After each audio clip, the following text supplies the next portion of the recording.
I'm sorry, I hit record. Yeah, I hate Bob too. I don't know why people go by that. I'm like, where do you get Bob out of Rob? I mean, I guess you changed the R to the B, but Yeah, I always say, Bob, that's what apples and dead people do in water. I might keep that in this podcast. But Rob, it's a pleasure to have you on the show, man. Welcome to Out of the Blank podcast. Rob, would you like to introduce yourself to everyone out there listening? Hi, I'm Rob Chirico. It's hard to kind of pinpoint me. It's like trying to stick a pin in a blob of mercury. I was an art history professor. I gave it up to paint. I lived in several countries, Argentina, lived in France.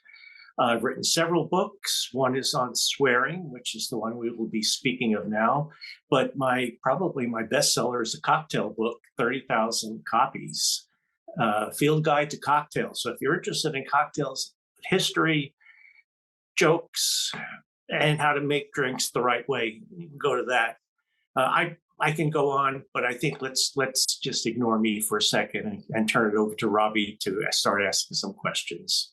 Now, I reached out to you to talk about your book on swearing. How did you get interested in writing about swearing in the first place? I was writing another book at the time about um, the food industry, which eventually came out as an ebook called Onward Kitchen Soldiers. And at that time, the agent I had, I was telling him about how much swearing there was in the kitchen. And he said, "Hey, maybe you should write a book about that. Anybody who says, write a book about that, I'll do it." So I proceeded, and there it is. That's a good title. Damn.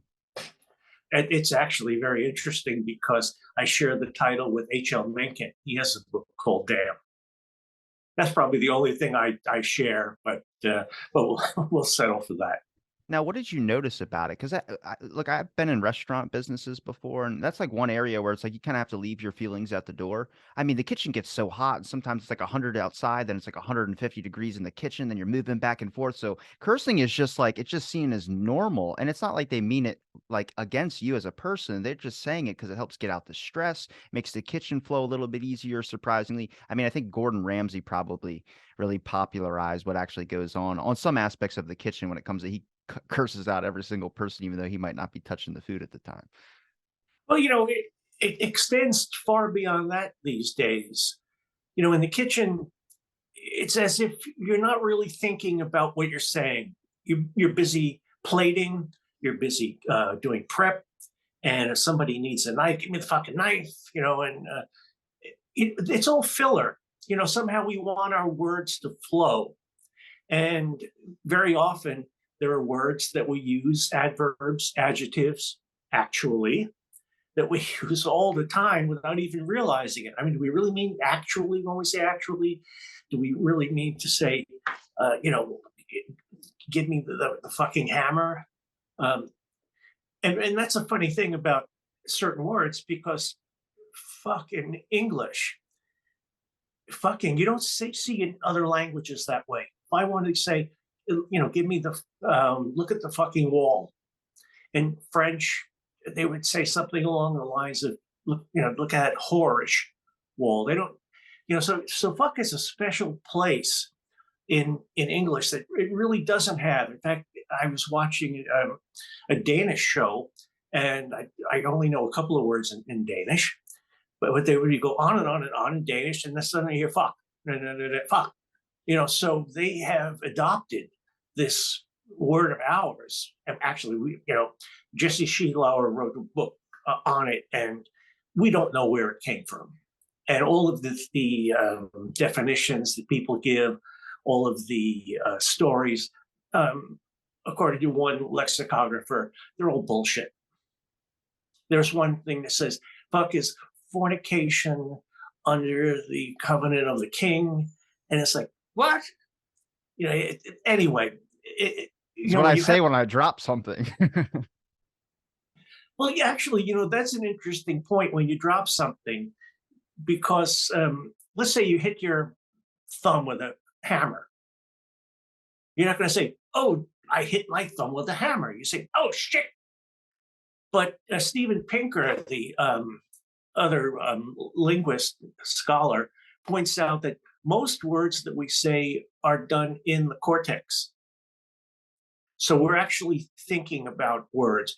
When we hit our thumb, it's like sneezing. It's like just a yell. It's so he calls it subcortical. So there are, the two types of swearing, the ones that you sort of think out, and the other ones that just come out like that. And most of us are bound to do that, whether it's the restaurant, whether it's on the street. And it's amazingly everywhere. And sometimes we don't even know why we're saying it. My wife was watching a program the other day, and someone said, "I love this shit out of you."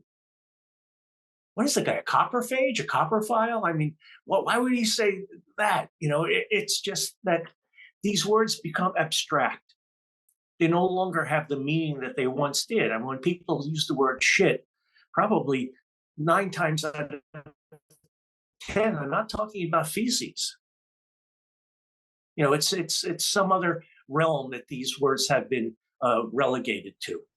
Did your perspective on like, did you have an interest or a reaction towards swearing before you started writing your book? Like, did you have any thoughts on it or anything? Because it's always been normalized in my family as like cursing and it's kind of like, I mean, you don't do it at like when you're eating grandma's dinner or anything like that. You kind of just do it, you can do it in your life. And I've noticed it more. I guess I'm close to the Baltimore area, so it's not really like a giant issue.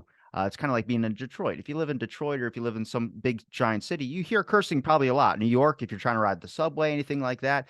I'm curious to your background before you started writing your book. And did your perspective change? Like, do you feel like you might have had more of a open ear to it? I found myself trying to stop cursing a little bit as of recent. I've just noticed I do it a lot. And it's like, do I need to do it there sometimes? But it's like, damn, and all these words are great filler words. Yeah, growing up, I grew up in Jamaica, Queens, New York. So it was very common to hear swearing all the time, everywhere. In fact, there was a Christmas party, and my father was speaking with somebody, and they had a bottle of cognac, and it was Grand Prix, Prix. And one fellow said to my father, "Ha, Grand Prix." And I thought to myself, "Oh, they don't know what that means." So there was like this separation between kids and adults. I once heard my uncle swear, and I was like, "God, adults know these words too?" Because they were trying to have so much propriety around us. But we were well into it as kids. And if my mother said something like, "Oh, stop futzing around," my father would go, "Oh my," or she would say, "Oh shoot." And George Carlin has a funny thing about that. He says, "Shoot, you can't fool me. That's shit with two O's." So, sugar, oh, sugar. Why sugar? Why shoot? And, clearly they're, dysphemisms of a sort rather than euphemisms. They're going the other direction, trying to downplay something that, could be pretty nasty. But, so I was well accustomed to it. But in the various jobs I've had, apart from working in a restaurant kitchen, um, you really would, yeah, everybody would guard their tongues for the most part, unlike what you might see on television in an office where everybody's swearing about everything. Oh, what's wrong with the fucking coffee today? Um, and I'm working part time in another kitchen, and it's only rare that you hear anything because there are kids around. So we do guard ourselves intentionally. And I have to say that when I'm among other people, I pretty much do guard myself. But when I'm by myself, boy, the cat has heard quite a few things that probably has turned its ears inside out. You think that that's just because of the fact that people tried to hide it in public before when you were a kid? Like, I've noticed that, like, if you've really never heard cursing, you grew up in like a very Christian household or something where cursing was not allowed. Some of those people are adults and they are very detracted from cursing at all. It's always those, and it's like that even when they're by themselves or hanging out with a friend when they can be free and say it. I get the professional aspect. It kind of does make you look a little bit more professional, but and I just wonder if that's just ingrained into me because of how we've stigmatized it. Like, oh, you don't say this or you get a bar of soap in your mouth. Everyone remembers A Christmas Story where he says, "Oh, Yeah, yeah, yeah, yeah. fudge." So, I mean, is it because of that? And then I start going, I mean, there's really no reason to fear it. And I noticed this because, if you're at a job I was at, there was a kid that was new to the job and they got cursed at and they started crying, and they're an adult, but they started crying. And I go, in my head, I was like, this person has never heard cursing probably before, or has never been talked to that way. And they're not used to that. They've never worked in an industry, and it's not good for your boss to do that to you. But it's just, they've never heard that and they weren't prepared for it. And they ended up quitting their job and leaving. And it was just like, I don't know what that is. That is either you have too much of it or you have too little of it. And then what's the healthy balance to where you could do it properly? I'm pretty sure everybody knows about like I think it's called the fuck meter, which is how many times you can say that word in a short amount of time before you've used it too much, and then you can't say that word. It loses meaning to it. I mean, I don't know. The art of it is the real talent of how you're able to do it, and nobody gets offended, and nobody gets super excited about it. They're kind of like, hey, that was a good choice. Good choice. But there's so many things that I can reply to on that. One is that there's the woman who overhears swearing, and she says, "I never heard such words." And the man replies, "Well, how do you know what they mean?" But then you have Mark Twain, who cut himself shaving, is swearing, and his wife came in and repeated it. And he says, "Madam, you have the words, but you don't have the music." So there is a certain art to swearing. And, if you do it right, it works out. Sometimes if you're standing there and everybody's really quiet and you say, "Oh, fuck," and you maybe get a big laugh. Other times you can say it 100 times in a row and people don't even notice it. You're watching a car chase in the movies and people are swearing. You're not even paying attention to their swearing. You're paying attention to the car chase. So the words have become so inundated into our language that sometimes we just don't hear them, and we just use them automatically, without even thinking. And um, and you're right, because certain people are quite offended. There's the movie Trading Places, and Don Amici is one of the characters, and he was told one of his lines he had to say "fuck." And he didn't want to do it. He was outraged that he had to do this. And I've seen in my own family how people can turn away from a nude scene on television, that they don't. Oh, how, there was again a sense of propriety, whether they really believed it, and I think many of them certainly did. You did have to play up to it, and play that by the numbers, as it were. Now, when it comes to analyzing movies, I'm a big movie guy. Have you noticed that though, that there's been a lot of things that I would say when I was a kid that would not be acceptable on the screen, but then yeah, you have curse. I mean, even PG-13. I'm PG-13. I think there's certain guidelines of cursing. You can say a couple of words. But I went to go see the new Shazam that came out. That movie should not be PG. It should not be any of that. It should be like, I would call that R, or at least a 17 and up or something like that, because there was so much going on where they were saying curse words and they were saying things where I was like, I was going to take my nephews to go see this film, and thank God I didn't, because they're way too little to watch something like this. So I'm wondering if it's the amount of, now we know people curse. I think we've always known people curse, whether it's behind closed doors or not. But I now think it's a just perfect example to what you're saying is, I think it was Bad Santa, where Billy Bob Thornton says, "Oh, well, SHIT," and the mother says to him, "My son knows how to spell," so like he knows it. And it's like, the first time kids are swearing, it's like, "Oh, isn't that so cute? Isn't that so funny?" But the first real instance that I've been able to figure out in this country is in MASH during the football game. And the painless, the dentist, says, "Hey, Matt, your fucking head's going to come right off." And that probably got the biggest laugh of the whole film, because it was the first time anybody heard anything like that. Even in Broadway, Stephen Sondheim wanted to include the word "fuck" in the song Officer Krupke. He wanted to be the first person on Broadway to have "Gee, Officer Krupke, fuck you." And Columbia Records said, "We can't do that because we won't be able to sell it over various state lines." So Leonard Bernstein said, "Oh, why don't we just say Krupp you?" And Sondheim said, "Hey, that's great. That's even better than fuck you." I mean, when you think about it, how many times people just say "fuck you" in the film um, Curtain Call? Michael Caine is speaking with James Spader. James Spader says "fuck you," And Michael Caine says, "Oh yes, that's the riposte of the inarticulate." And they're talking about a put down. Someone says "fuck you," and somebody comes back with a really nice retort. That beats "fuck you" anytime.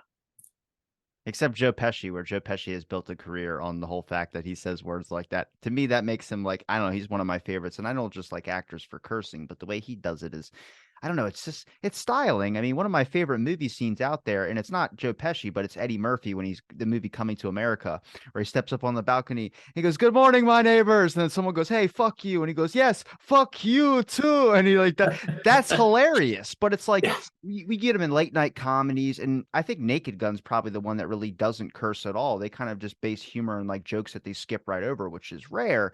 But there's a lot of this now where every film I'm seeing has like Bullet Train's a new one that came out, massive amount of curse words. It's rated R, but got big reception, big things like this. And I start to wonder, like, if you pull it back in history a little bit, how many people were told by their office, you can't say this, or you're going to lose X amount, or you can't do this, or you can't do this. And they had to censor themselves. And there has been a long time in our country, and I think it's still there, which is in marketing. If you do something that's more public when it comes to no cursing and things of this sort, you're going to get a lot more sales. But I go, well, rap songs are littered with them. And those guys are driving around in so many cars, I can't even keep count. So obviously, it's not losing that much of a market. So when it comes to analyzing music, movies, and anything you can think of, but what a certain area which do you find has probably had the most progression, or at least the least amount of restrictions when it comes to cursing? Well, certainly, movies gradually did it. Um, Television has it. A couple of years ago, I was on Netflix and I turned on the series Blacklist, which at the time I did not know it was a network television show. And I'm listening, and I'm listening. There's not one curse word. And I said, this must be from network television. See, with cable television, you can say pretty much anything because it doesn't have FCC guidelines the way network television does. And after a while, network television was allowed a certain number of swear words, not the as George Carlin would call the heavy seven. George Carlin's heavy seven are shit, piss, fuck, cunt, cocksucker, motherfucker, and tits. Those are the Hits is a ones that curse are. word. That was one of his seven. The C one for me is a no. That's a big one. That pisses too many people off. Well, that opens up another issue entirely. Is that when does a swear word, become taboo? And one is the C word, and you know what the other one is, Yeah. the N word. I mean, you can swear as much as you want, use all the other words, but and even I'm shy about quoting somebody, with the N word, because it has become a slur. It has become profane. What so many other curse words started as. Remember, the word curse was meant harm. You were cursed somebody, you were cursing him to hell. That was nasty. So they were profane. There were profanities. And now what do you have? But you have like at least two, the N word, the C word, and then of course, faggot. That's another word that has entered the world as you don't say that. You just don't say that. That's not good. Um, and some other words. I mean, the N word you hear in rap songs all the time because it's like, hey, we can use it. You can't, but we can. But other words, in that same group that might be considered taboo, also, take on a charm. Like if you use the word bitch, you call someone a bitch, that's pretty nasty. But you say life's a bitch, that's not so bad. Or that was a bitchin' good time. Well, that's good. So you have these various layers of how words can be used. I mean, fuck can be used as an adjective, an adverb, a gerund, um, and yet it's out there. But then again, some of the words, N word, you don't use. There was a woman who wrote a book called "Cunt" because she felt that in order to appreciate certain things, why not beautify it? Well, I mean, she didn't succeed. I don't hear too many people using it. And then you have other people like Lenny Bruce who tried to like defang, if you will, words. He walked into one. So he was trying to say, if we use the words enough, they won't have the sting that they once did.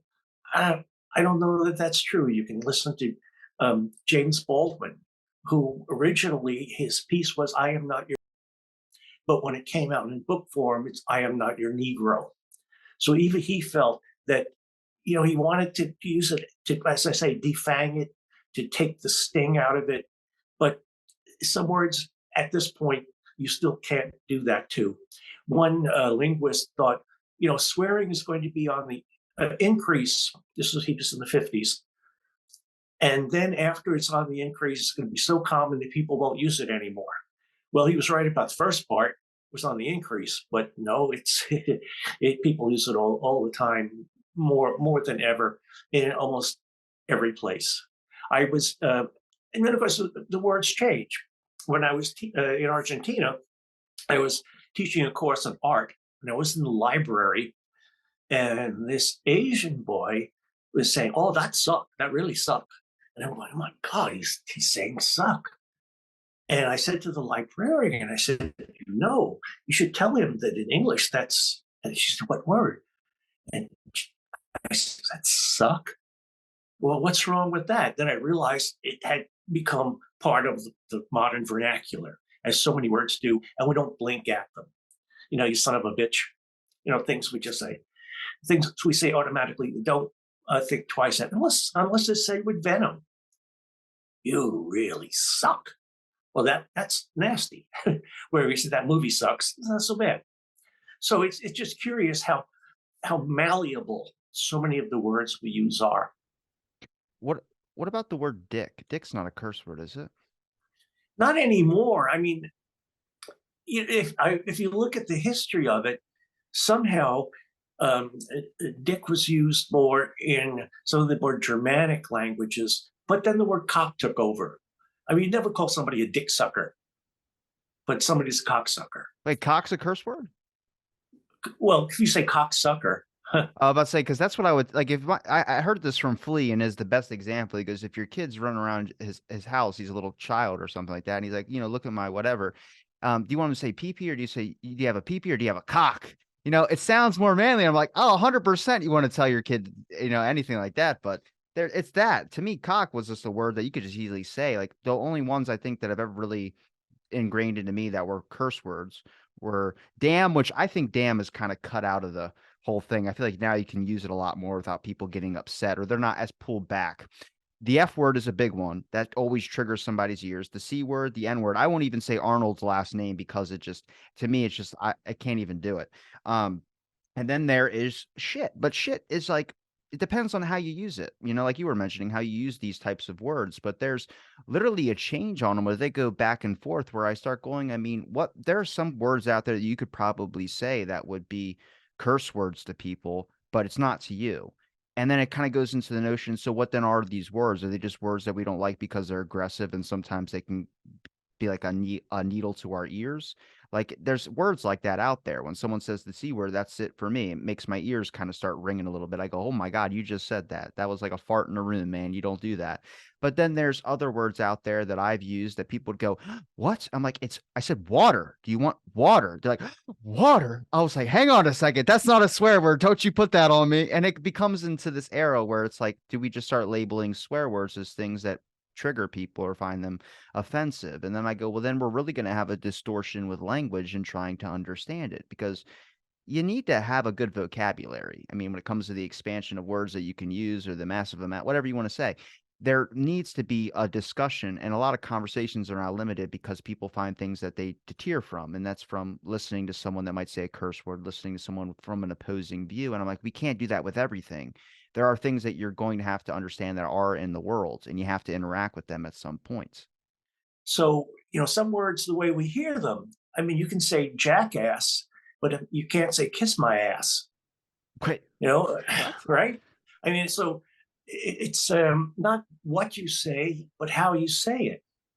And I think that is the key to, how some of these words become so penetrating, become so vile, or just laughed off entirely. You know, as I said, get your shit together. What does that mean? you know, but if you say, "Man, you're really a shithead," well, that's nasty. So the words do come and go with different costumes on all the time. When it comes to the, I guess, the next, I would say probably the next 5 years or maybe next 10 years, do you ever think society is going to get to a point where we ever don't kind of put these restrictions on words? I'm sure there'll always be words that are stigmatized, but I feel like we've changed already, in at least my lifetime, of words that we're going to say and words that we can't say. But then we get to a point where what's going to be like in my kid's lifetime, what's going to be like in my grandkids' lifetime, where are they going to be able to say whatever? And then I feel like certain noises would be banned or called swear words. I feel like any screaming happens to do with, to me, I just don't want to hear Well, who knows when AI takes over? it. That's very true. And that thing's aggressive too. That thing uses swear words at times. But if used properly, it can also modulate language, Like get us fixed language? to not get us to use it as much, to give us other words. I find that with AI, it's this generating force that almost tells people what or what not to say. If you put something in video games, so subliminally, it may affect people, as we know with so many advertisements have this subliminal message that people don't even realize. The next thing you know, they're going out and they're buying this toothpaste. So, who knows where language is going? I mean, it developed so rapidly over the last half of century. And that's mostly what my book covers, the last half of the previous century. I mean, you think back to Gone with the Wind, they had trouble using the word damn. At first, they weren't, frankly, my dear, I give a damn. They weren't going to use it. But eventually, they were able to get away with it because of the Hayes Commission, which banned certain words, certain images. And um, eventually, we are where we are today, where no one gives a damn. Would you be able to explain a little bit more about the Hayes Commission? Like, who was all involved in the Hayes Commission? Was that a government thing? Was that a censorship thing when it came to production offices, whether it was Hollywood or It other? was an office that basically tried to set the rules in Hollywood to make sure that everything was clean and you couldn't have certain cleavage, you couldn't say certain words, you couldn't show certain types of killing. It tried to keep America as clean as possible, and you know basically there were just these radical. I don't know that I want to say necessarily Christian, but people who thought that the what we see, what we hear, should be modified in a way that everyone can look at it without any trouble. And so when Clark Gable was going to say, "Frankly, my dear, I don't give a damn," that would have shocked and probably did shock a lot of people. With the Hayes Commission, now, certain things that can be said, like when it comes to who, did you look into who created that bleeper? The ones that go beep when someone does curse and things of that sort? Because before I thought on or at least television, like Tonight Show or things like this, you can't say curse words. They always bleeped it out. And I mean, I'm going to give you a really good example because this kind of got brought up a lot when it happened at the time, but people were calling it fake. Will Smith slapping Chris Rock. So if you would have saw that and you would have heard about it, you would have known that. People said, "Oh, it's fake. Oh, it's fake." I go, "It's not fake," because they would have never let him say the F word, what he did, because they were not ready for that. Anybody would have known. They would have had a bleep over that, but they played that on television. He said the F word and he said a couple curse words out of that. I said, "Get your wife's or get my wife's name out your." Yeah. And then he cursed and said damn too. I go, they would have bleeped that. They never bleeped it. That's how you know it wasn't staged or anything. And then Chris Rock did a whole special about the incident and everything. But that beeper, and then also some of the societal stuff now where it's like, I mean, in the moment of it, you have people that give talk shows now that they'll say a curse word and they'll just laugh it off and they'll go on to the next thing instead of rather just being like, "Cut, you're out of here." Yeah, I don't know what the regulations are right now, but if you said certain words 10 years ago, you'd be fined hundreds of thousands of dollars. Um, as I said, things have opened up a bit more, and not completely on network television. But as we saw, in cable, it's an open market. And it's just curious how certain words, even though it's the same word, can mean so many different things. There was one police show I saw where the two cops are investigating and they're looking at the crime scene. And one goes, "Oh, fuck. Ooh, fuck. Fuck." And it's like this accelerated, when they see something different each time. And I'll bet the writers had a great time. All right, you guys have to say this differently each time, and it's going to mean something different in each occasion. So, how can you use just one word and express so many different things without saying anything else? And it just shows you how malleable these words have become, because they imply something else, and we infer what that implication is, whatever it is. So when you have somebody smacking someone and not getting blipped, I think the blips are getting fewer and far in between these days. But in the past, there was always the timer. It was like always a delay, and somebody was always watching. I just don't think there's as vigilant anymore. They were more vigilant 10, 20 years ago because it meant a lot of money. The government could get quite a bit of money by catching you swearing. I didn't know that. So yeah, Like, how much of a kickback are we talking about? I think it was. I don't have it here exactly, but for some, Because they could make swearing a was like $1 billion off of my show if they listen to me curse on they. here. Yeah, I actually calculated somewhere. I don't have it at hand, but yeah, it was several $1,000s that you could get for every single time you use a specific curse word. I know Mark Cuban, I think his name is when he was on the interview thing and they said, you're about to get fined this amount of money, like $80,000 for saying the F word. So you should stop saying it. You've said it 3 times already. And he goes, you know what? Fucking bill me. And like he says it again, and it's like, yeah, that was a big mic drop moment because Mark has a lot of money, but there's plenty of like even in acting. I looked into the history of Hollywood and a lot of actors. I mean, they would not accept that type of language. I mean, they couldn't even show sex on screen for the longest time. They always had to cut to a fireplace or be like, hey, rain on the window or something of that sort, which is interesting to me to see the evolution of it all. Because, I mean, I think we'll get to a point where you could have any curse word on screen and nobody's going to care at all. But where do you find, do you find that it takes out the professionalness in somebody? Like, do you find that more shows are professional because of the aspect, like TV shows?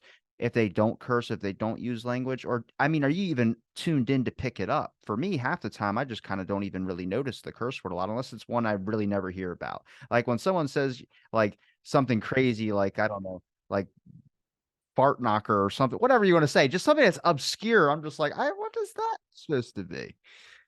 Oh yeah, if somebody says something really cool, I mean, you listen to it. It was in Dexter where the woman says, "Fuck Jesus on a cracker." I mean, that whatever that means, but that's pretty good. I'll take that. But so much goes on behind the scenes. Few people realize that Julie Andrews had a real potty mouth. Was always swearing and really offended a lot of people. Ethel Merman was on the Loretta Young show, and Loretta Young was very prim, and so she caught Ethel swearing, and Loretta pulled out the tip jar and said, "You know my rules. That's $1." She put it in, and she swore again. That's another $1.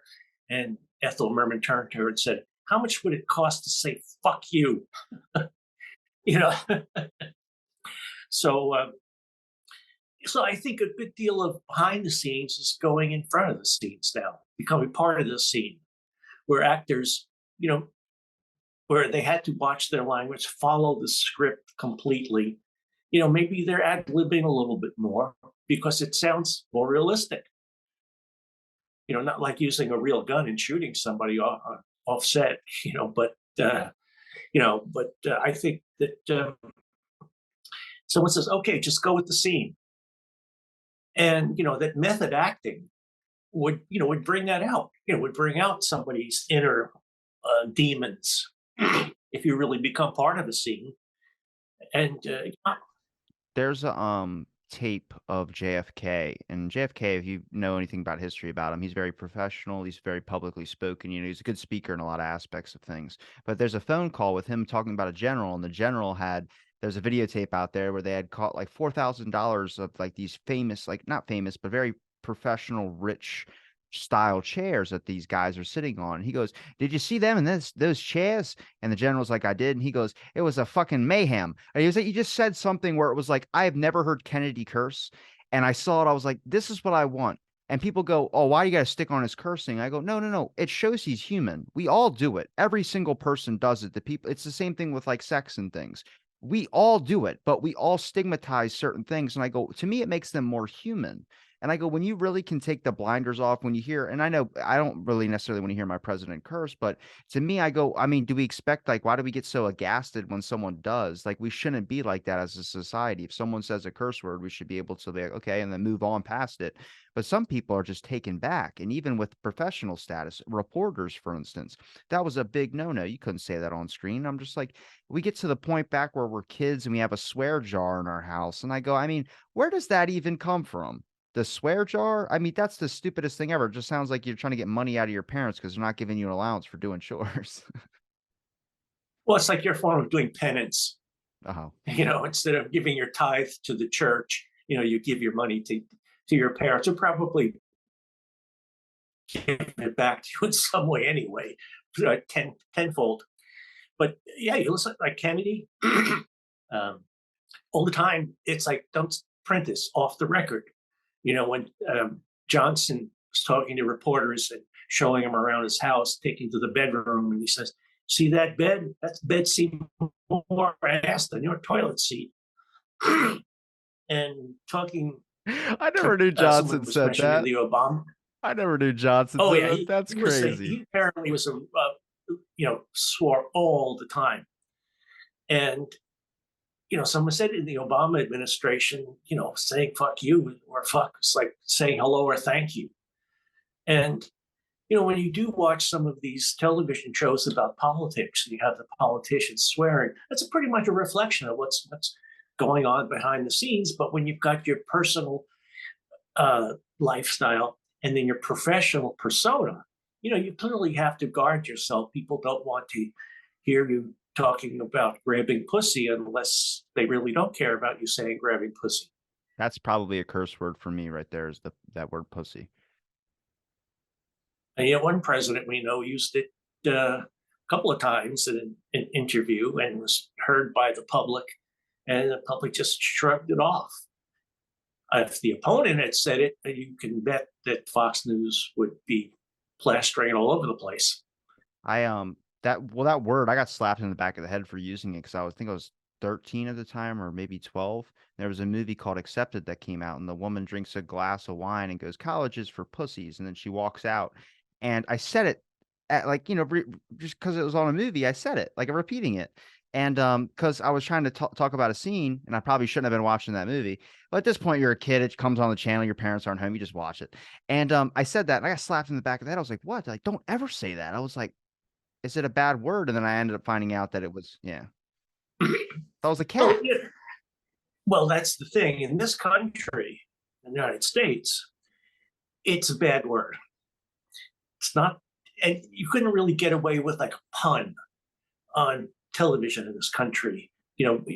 When you want to refer to a cat, when, you say pussy, it's a no-no here. But it's not the case in Britain. There was a show, Are You Being Served? And the woman who, she's older, she's just missing a lot of what's going on in reality. And she's talking about her pussy. She has to take care of her pussy and feed her pussy. And in Britain, people are like laughing because they see the double entendre there. But we can't really get away with that double entendre in this country. It's like we don't like the C word here, but there's not as much of a problem in Britain. Well, they found a way around it. It's called "See You Next Tuesday." Yeah, right.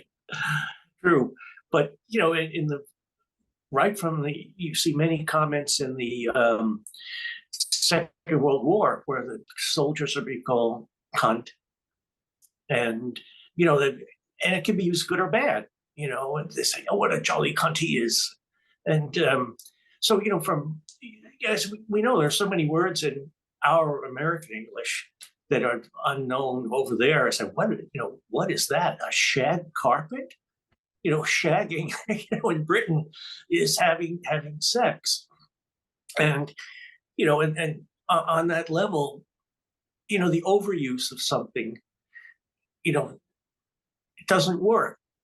For instance, there's one story about this fellow meets a woman in the bar, and he's telling his friend about it. He said, "Yeah, I saw this fucking woman in the bar. We had a fucking great time and fucking drinks. We took the fucking cab home and we went to her fucking apartment, had some more fucking drinks, and then we had sex." It's like they didn't fuck, they had sex, because fuck didn't mean I know. sex. It was just something else entirely, and to get across the point, British soldiers, would say, "Get your fucking gun, blah, blah, blah, blah." And then if something really bad happened, we say, "Get your rifles." When serious came in, some of those superfluous words disappeared because you wanted to be right on the mark. And using all these extra abstract filler words, you didn't need them anymore when you wanted to get your point across. You find that like it's like kind of a double standard with cursing. Like we accept it if it's certain people that say curse words. Like veterans usually, older people sometimes too. It's even funny. Babies, for instance, if a baby acts or a young toddler says a curse word, it's funny. People put it on videos and TikToks and whatever they want to do. And then there's like people who are mentally challenged or something like that. Tourette's is a good example. I watched a Tourette's documentary and they have normalized the hell out of that for me, which was just kind of like they openly talked about like being in the middle of a store and saying the F word or something like that. And people are all like, "Oh my God." And then they go, "We have Tourette's." And then everyone just goes, "Okay." And then walks away. It's like, okay, at that notion of how much we stigmatize it when someone who, like an average person who doesn't have anything going on says it, then you can't just stigmatize it on that person and then not stigmatize it on the other one. So then you have to question what that notion is. At least that's how I feel about it. Like there are certain things where you get people give them a pass because of this and this and this. I go, well, we shouldn't be giving everybody a pass then because it's just a word. It's gone in 5 seconds and it's gone in 3 seconds, basically. So we demonize, like some people will end relationships if someone curses too much or if someone says a word that they don't like or if they yell at them in a weird way. And I go, man, if that person said like it's a horrible thing to do, but people have said like, I have Tourette's or something. I'm like, well, you don't have Tourette's. You just curse a lot.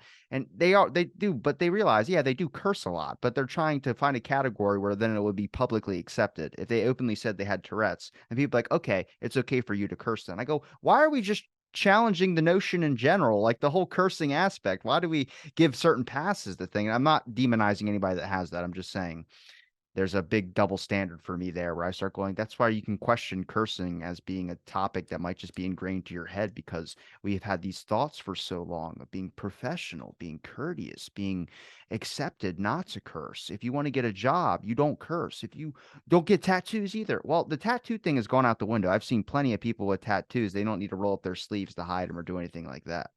Mhm. Yeah. Well, on that note, people ask me what's a good profession to go into. I say tattoo removal.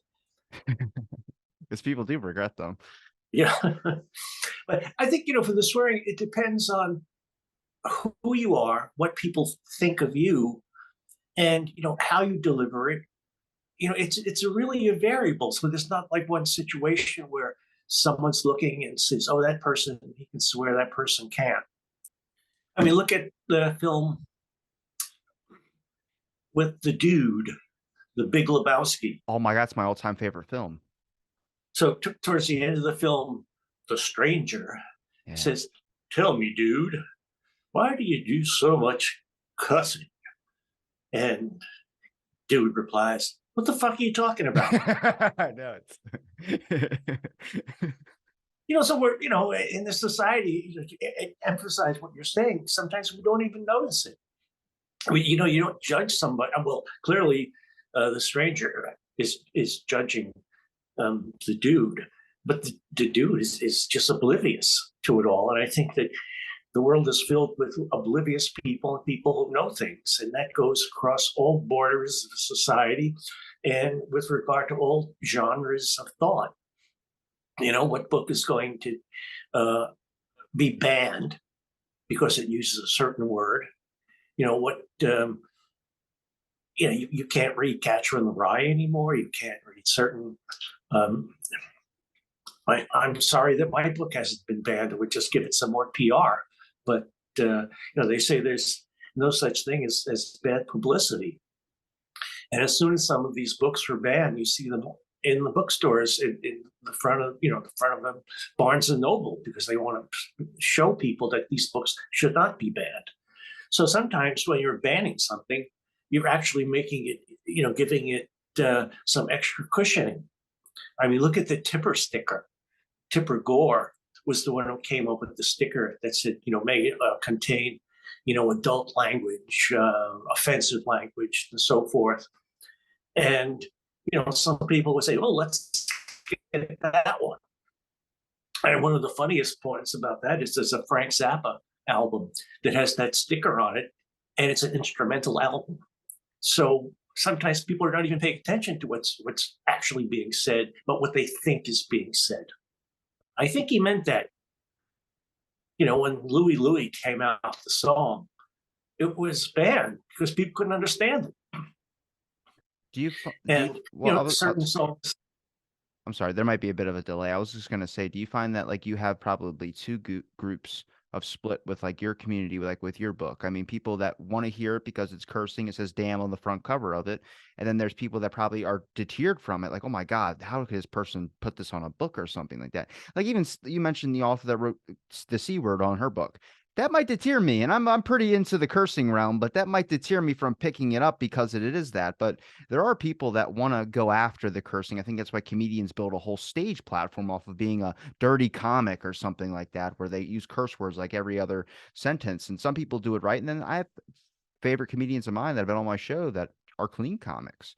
Don't ever use a curse word, which is a lot harder to do. But there's audiences for both. To me, it's just interesting to see like I always want to ask the audience, like, what's your guys' background? Like, where'd you guys grow up? Did you guys grow up in the middle, like go to church every Sunday or every other day or something like that? Like, how do we get these two splits? Because we're all people when you boil it down to the beginning. There are many things about our so-called idols that we don't want to hear. We don't want to hear them swear. We don't necessarily want to hear their political points of view. When you find out that an actor that you love, let's say Tom Selleck, is one of the heads of the NRA, you say, oh, well, that so and so beat his wife. Those things you want to keep in the background because you don't want them, to challenge, your theories about, well, I like this person as an actor, but as a person, I don't want to know anything about him. But to go back to another point of yours, like what people, might think of when you're swearing, at a previous book talk that I gave at an art gallery where I was showing my paintings, like the one behind me. That's Um, really good. it, um, I have to send you a couple of mine. I've been getting into it pretty. I've been watching a lot of Bob Ross and my paintings. Like, I'm not gonna lie. I think they're pretty good. Good. I had a website with my paintings, but no one was watching it, so I saved the $6 a month. Anyway, so I was giving this talk about my book, and before I knew it, almost everybody in the audience was swearing. Like it was like, oh, well, we could talk about it now, and my boss used to say fuck all the time, and I got offended, but then I blah blah blah blah blah, and it's something where it was just so fun to watch these people who might have never said anything in front of me before were all getting into it, all saying it, and like it was like opening up this window of fresh or foul air, depending on how you want to look at it. When I had Timothy J on here, who's like he calls himself the father of swear words because he's an academic who studied swearing, and we kind of broke it down because I was interested. Like I do curse a lot. I want to know exactly why are we demonizing it so much. And I found myself in that episode a lot like this one. I haven't really cursed a whole lot in this one, but it's just I found myself wanting to curse less. It's not that it's like I'm deterred from it. It's just like I don't know what it is. It's about trying to understand it more, and it does become a thing. Like if you get into, especially if you're doing a talk or something, or someone wants to interview you, it will be something where it's just like we can just curse the whole entire episode or do this whole entire thing. Gives us a free pass because we're talking about swearing. It is true that you can talk about swearing, you can use curse words, and you're probably not going to get offended if I do. But it's also like, are you paying attention to the thing or are you just having fun with swearing words? You know what I mean? And it's like there's a time and place to do that. I think everybody, when they're hanging out with their best buddy or something like that, or their friends and they're going out partying or getting drunk or something, the filter comes off. They just start saying whatever they want, even though they never said it before. And to me, that's more human. Like, at least I know you're not super worried or you're not confined. I mean, Fox News, for instance, CNN, all these places, they're very confined in time gaps of space and 20 minutes and all this type of stuff. And I go, you can't really get a person's thoughts and how they really feel in that amount of time.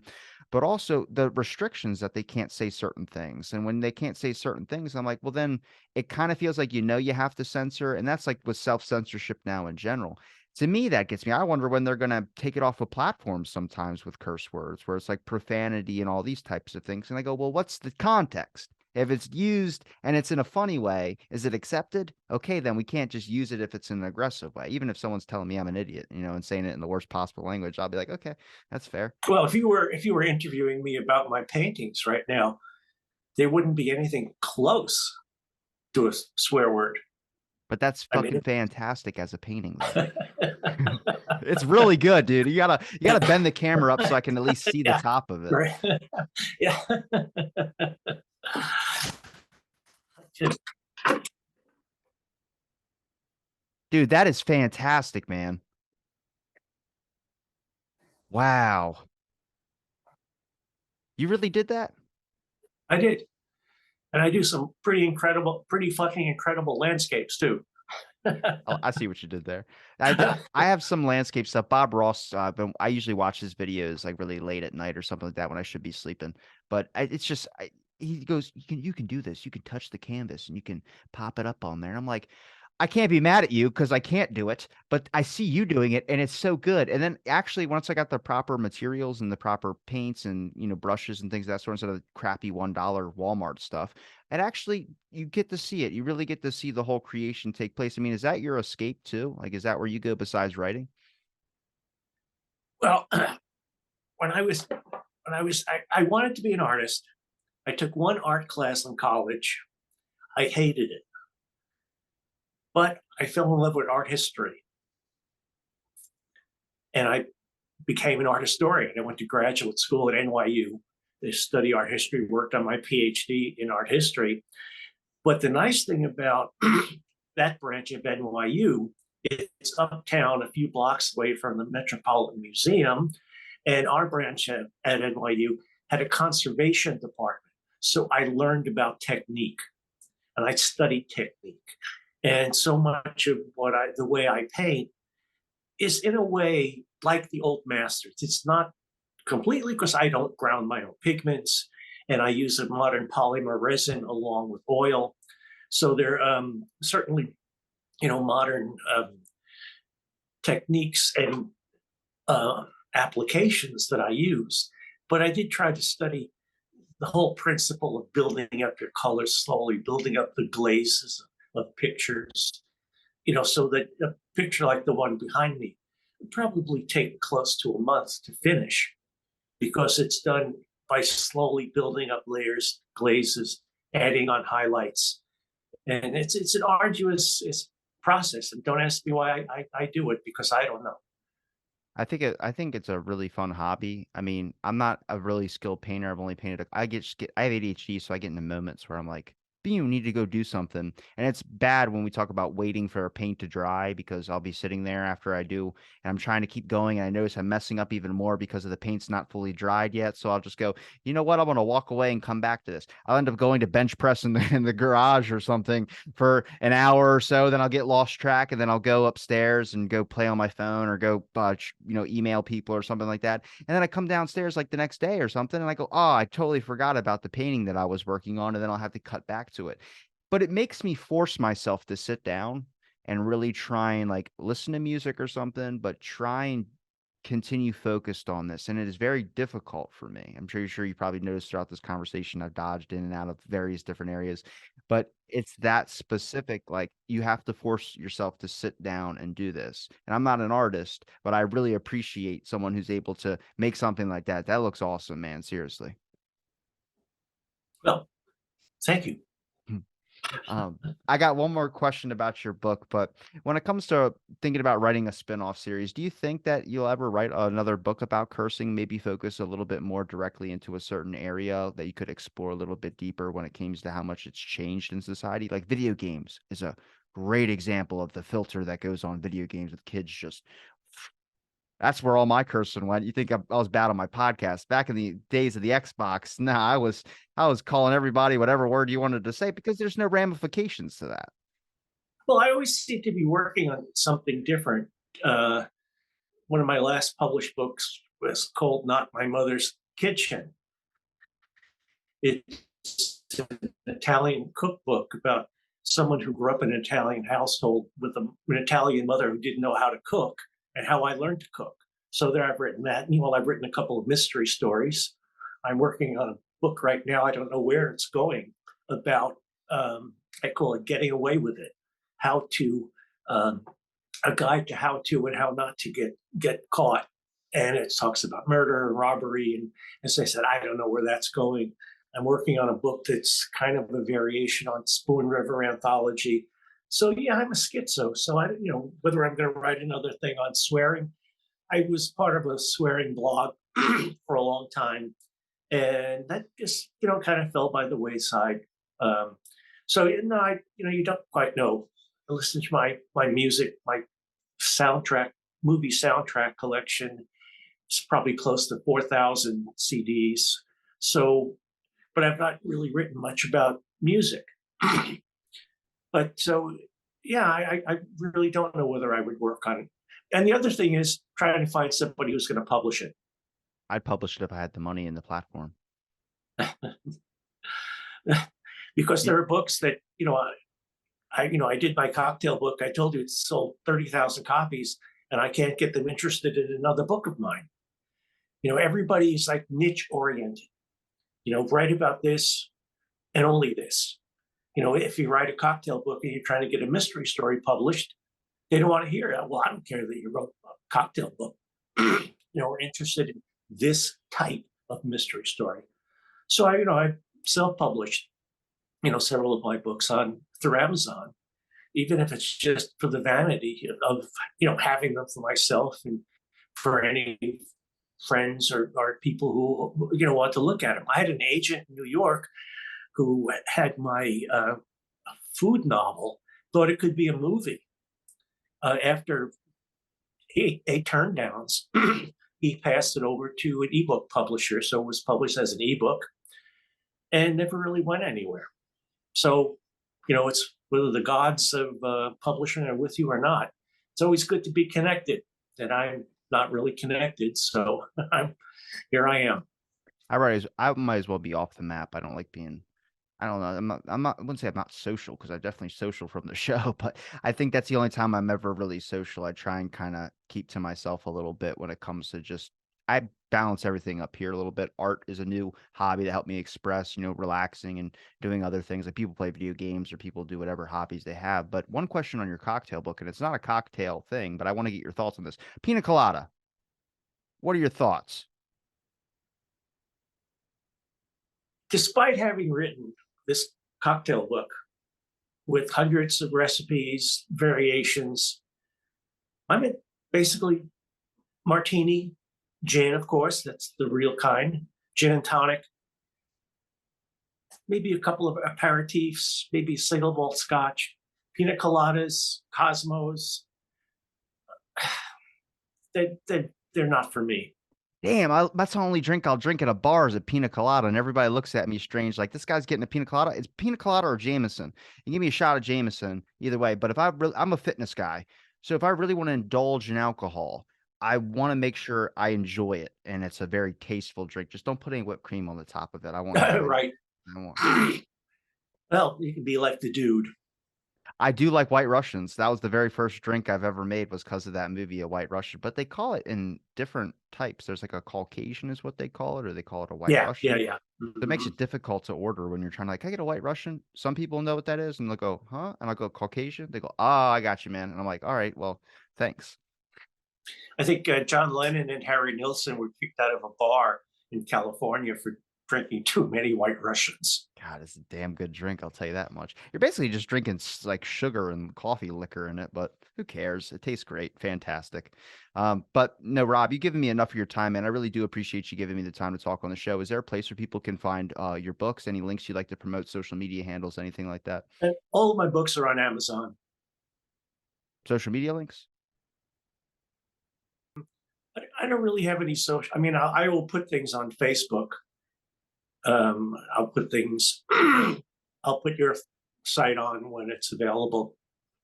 But mostly, people have been buying my books through my website, which no longer exists, but mostly through Amazon or any major bookstore. You just Google my name, and my books will appear. Well, I'll make sure I'll link all your links in the description. It's been a And pleasure chatting with you. And course, thanks to there's everybody. Oh, there's your book right there. Damn, yeah, don't forget that. That's a beautiful cover of a book, I could tell you that much. It's very simple, your but it's swear got jar. the little swear jar right on the front. But I'm gonna link all your links in the description for people to be able to click on and be able to follow. And thanks everybody for listening to this episode of Out of the Blank Podcast. Stay tuned for our next episode.